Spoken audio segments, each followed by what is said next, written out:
ইহুদিরা হচ্ছে পৃথিবীতে সবচেয়ে টেরা জাতি। ওরা নিজেদের 70,000 নবীকে নিজেরা জবাই করে মেরেছে। নাউযুবিল্লাহ।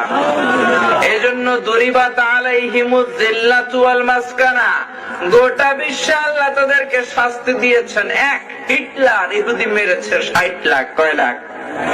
এখনো দেখা যায় যে অনেক সুখে আছে, আসলে সুখে নাই, আজীবন তারা কষ্টের ছিল। ওদের 3টা বাজে গুণ ছিল। এক হচ্ছে মুনাফিকি, মুনাফিকির জন্য ওরা গোটা বিশ্বের সেরা। কোন ঠিক কিনা?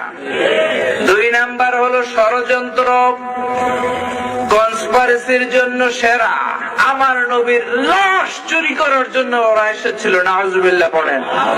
এজন্য ইহুদিদের বাচ্চাদের সাথে আমাদের কোনো সম্পর্ক। এরা বলে এরা একটা বিস্ফোরা। এরা আমাদের প্যালেস্টাইনের গরিব ভাইদেরকে তুলে দিয়ে নিজেরা জায়গা কেড়ে বসেছে। তোদের সাথে যুদ্ধের জন্য আমাদের তলোয়ারের দরকার নাই।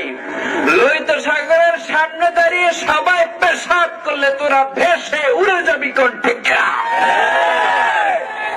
ইহুদিদের সাথে মুসলমানদের কোন সম্পর্ক।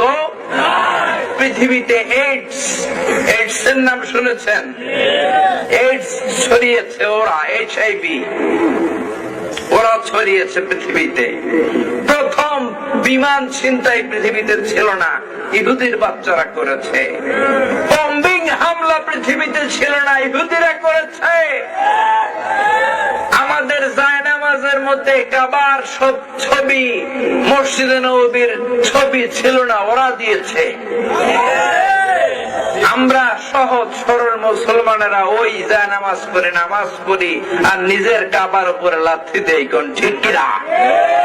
এই সমস্ত জায়নামাজ কিনা বন্ধ করবেন। ব্যবসায়ীরা বাধ্য হবে এই সমস্ত জায়নামাজ বাদ দিয়ে ফ্রেশ জায়নামাজ বাজারজাত করার জন্য। কোন ঠিক কিনা? গোটা বিশ্বে ওরা যে সন্ত্রাস করেছে, সেই সন্ত্রাসের কোন তুলনা হয় না।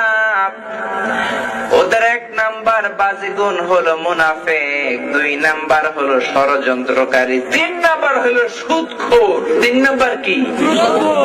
ইহুদিদের সুদ যে কত খায়, শয়তানও মনে এত সুদ খায় না। এত সুদ তারা গোটা বিশ্বে খেয়েছে, গোটা বিশ্বটাকে একটা ভেজাল করে রেখেছে। এই দোয়াগুলো আল্লাহর যখন করলাম, শেষে আমিন বলার দরকার আছে না নাই?